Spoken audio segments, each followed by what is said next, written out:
are my sunshine, my only sunshine. You make me happy when skies are gray. Det er jo egentlig smukt, ikke? Mm-hmm. Ja. Så har vi igen en lytter i telefonen. Goddag.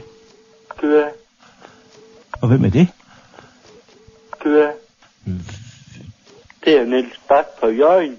Fra Hjørring, ja. Ja. Hvorfor må jeg ikke på biltur? Ja. For jeg kan ikke, og vi ikke kan på biltur. Ja. Så jeg har været i Frankrig og Belgien og Holland og Tyskland og Spanien. Nå. Men det er jo svært at få noget. Ja, det er det vel nok. Men så den koster jo sådan cirka rundt om 1,5 million, og det er ikke så lige en sag. Men jeg har da samtidig haft biltur. Det var flot. Klaret det. Ja. Ja.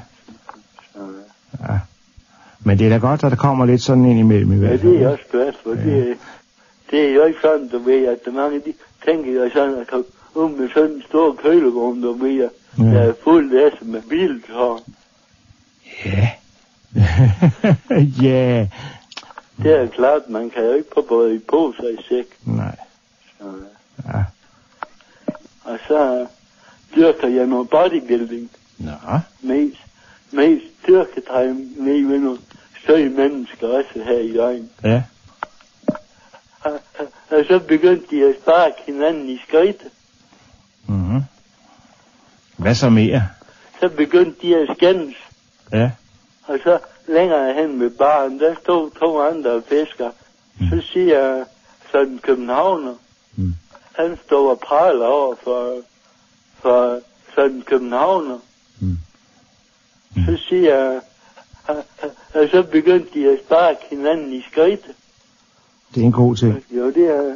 Så siger han københavneren, det gør der ondt. Nej, siger fisker. De har der sikkerhedssko på. Nå, det var godt. Men ja, det var da ikke så dårligt. Med en god kammerat, jeg har. Ja, men ja. Jeg farer jo frem med at prøve på det bedst mulige. Ja. Så. Ja. Og så dyrker jeg noget bodybuilding. Ja, det er da i hvert fald en risiko for, eller en chance for. Javel. Hvad? Nu skal vi lige have klokken så. Det tager hjemme, altså. Det er 36. Det burde ikke være lovligt og sådan noget. Hvem er bedst til at gø? Niels Bak. Amatørteater.